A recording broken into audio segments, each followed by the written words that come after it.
I decided to utilize tarot when I created these archetypes because they're not just cards that can be used to tell your fortune or your future. Tarot actually holds aspects that relate to the archetypes of man. So, any major character or theme that each of us have experienced in this life has a major archetype that relates to a tarot card. And when it comes to chronic illness, there are a few cards and a few planets that come to mind. And the first one is death. And it's always funny as a tarot reader, this is the card that usually gets people the most terrified. And I find it to be the most impactful card in the deck and in our life. And I want to talk to you about this. Death can seem like the impending doom that we are all facing, that we are all fighting, that we are all not looking forward to, but is happening collectively to everyone. Just as much as birth is a guarantee, so is death a guarantee. It's the cycle of life.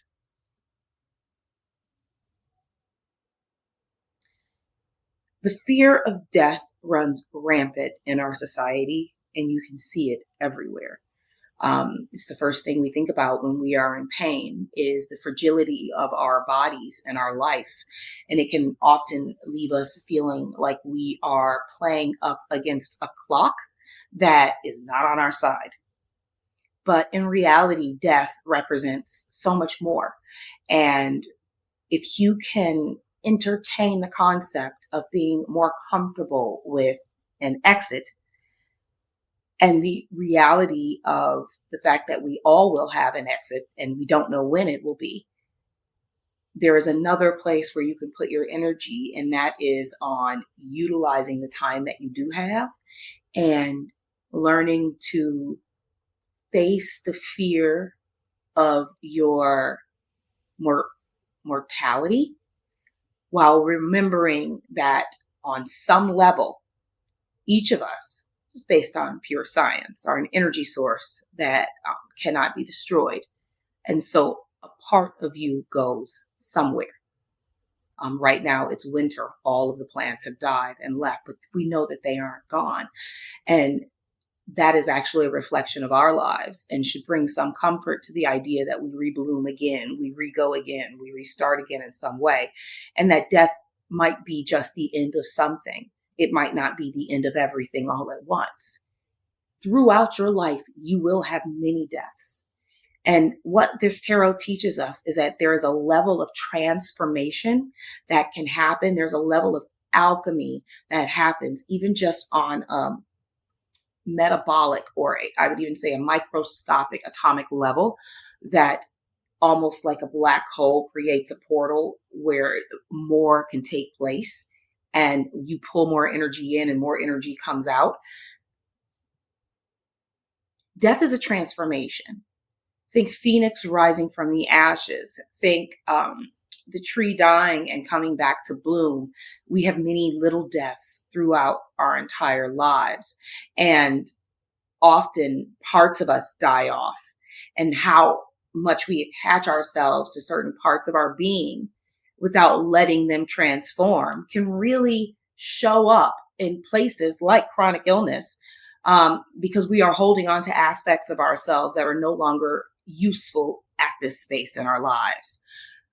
Allow this card to be something you ponder. The idea of death, how just like we don't remember being born, how sure are we that we will remember that we died? And just like, when you're born, you are seen as this innocent being and it's this pure joy of entering the earth. Why would our death be the opposite of that, just going away and never being seen or heard from again into the abyss? Is there beauty in the cycle? Can you find a way to play with the dark side, play with the fear, and use it as a way to stay present and joyful about what you have now? Connected to the Death Tarot is the planet Pluto, which is a very poignant planet on in the celestial system in astrology. Pluto represents death and transformation as well. And in astrology, Pluto, this very long, this planet that takes a very long orbit. It takes like 30 years to go through a sign. It's called a generational planet, and very tiny. Some people say it's a star. Some people say it's a planet. You know, they took it back out. They put it back in. Potent, regardless of what it's called. Pluto represents how we transform to get to the next place, just like the Death Tarot card, but even a little bit more in depth than that. Because these transformations happen on a larger, grander scale, and they show up in our lives in different patterns.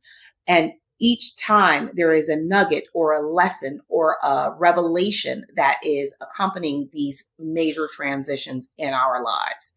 When I see Pluto in an astrology chart, I know this is a place where someone has either been faced with a lot of real life challenges that they have felt they had to conquer or overcome, or that almost destroyed them. And in those places of destruction, as you can see, the buildings are down, or, you know, you lost all your money, or you've lost your entire identity, almost like what happens after a giant fire. All of a sudden you have this new earth spring from the ground. These new concepts can come up. If you focus too much on the destruction of the land and you cannot see the bloom of the new growth, then you are missing out on the point of life.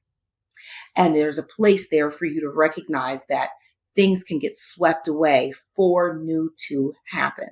And without those things being swept away, you may have never, ever even considered, approached, thought about, moved in that direction, done that thing that is on the other side of that. And that is another planet. If you follow astrology, or if you're interested in astrology, or if you can just keep up with that planet and see what's going on and look into what's happening in the world at the time, you might find some vast connections that will really help get you through the journey. Now, this isn't a dogmatic conversation. This isn't about heaven or hell. This is about death and what life really is. And the closer we come to becoming comfortable with the idea of our demise, the stronger we can be at living our actual lives and being here now, representing that it's not all supposed to last forever, and that each moment can have its own level of impact. Overall, another great archetype for you is the Strength card in tarot. And the Strength card is represented by the infinity symbol over usually a maiden, a woman's head, with the lion. No matter which tarot card, you can see I put many different decks up so that you can get the symbology. That lion represents strength. It represents power. It represents something big and strong and scary with teeth that could eat you. And she's simply wrestling with it and playing with it like it's a pussycat. Because when you go through pain, you're stronger than someone else. You're stronger than people who don't have this. Only through pain can you really know how strong you truly are. And you have a strength, a want, a will, a desire, a destiny that is underlying like a current through that pain, charging you with the will, the want, the need to live free away from it. That is your strength. That is where you are infinite. You have not given up. Okay. Think of this card in times when you need guidance. Remember your infinite is in your consciousness. Think about your thoughts and your inner voice and how it's been with you all of these years. It hasn't shifted and changed. It may have matured, but you sound like the exact same person you have your entire life. Your thoughts are the same, right? They may have been more elevated, but it's that same voice in there. That's because you are infinite. Lean there in these tough times to know that there is some strong, deep